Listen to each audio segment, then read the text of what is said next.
Here at Fort Monroe, we are concluding a year-long project, Fort Monroe Dugout Canoe Project, teaching Native history, both local and kind of more broadly Eastern Woodlands Native history to the public, but more specifically to a class or two of Hampton high schoolers.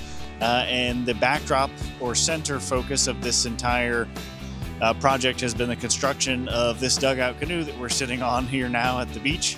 We put together about 15 weeks worth of lessons on different themes and topics. We started really broadly with North America, then we focused in on the Eastern Woodlands and talked about what might be shared across in terms of material culture and shared historical threads with colonialism. And then we moved more specifically into the Virginia tribes and their history and the material culture of this area. That way the kids could contextualize the boat that we were making, the physical item within the history of the tribes in this area whose ancestors would have been making these for thousands of years here. What we started with was looking at the curriculum that the students had inside of the Maritime Academy.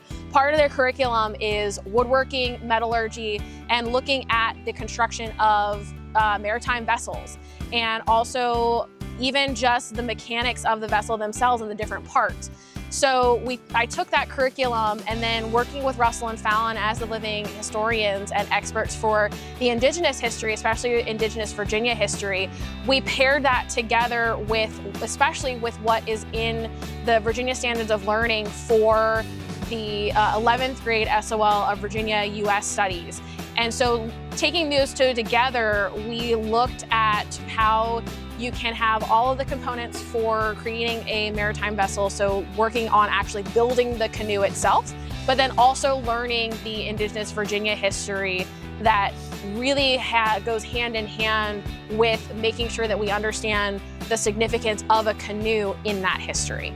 Prior to English colonization, Indigenous people here were definitely using the landscape and the waterways around Fort Monroe as a strategic point. So what the colonizers recognized that, oh, this is a great place to watch the Chesapeake Bay. Indigenous people had been watching the Chesapeake Bay here for thousands of years prior. So it was a way to sort of bring that history alive on our landscape in a way that maybe hadn't been done before. We started off with lessons. We do a lesson before working on it about things in the past and what the tribes did. And then we would start working on the canoe and the fish nets. We've built the nets, we burned the top of the canoe. We just used an axe to kind of build the shape. Yeah, it was fun. It was pretty great. I think they enjoyed a chance to be out of the traditional classroom in a way, as they stated, and it was great to really teach this history in kind of a more direct and lasting way, rather than the typical living history interpreter work. Includes talking to groups or individuals in a public setting pretty briefly, usually. 3 to 5 minutes is a decent regular kind of interpretation time.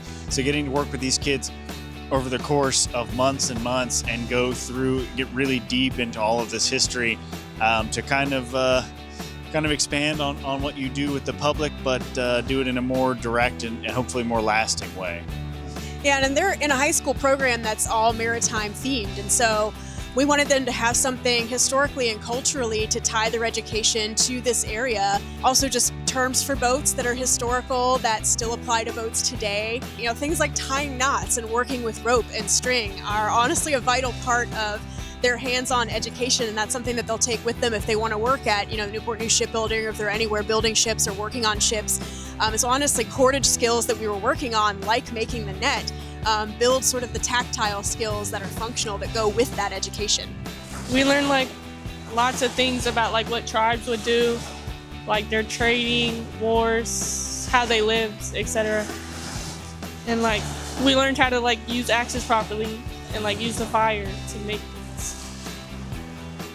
I feel like I learned more about how the tribes now, their fight for trying the territories that they had before, because that was one topic that really stuck with me, was how the places like Oklahoma they were talking about are mainly their land was taken away from them.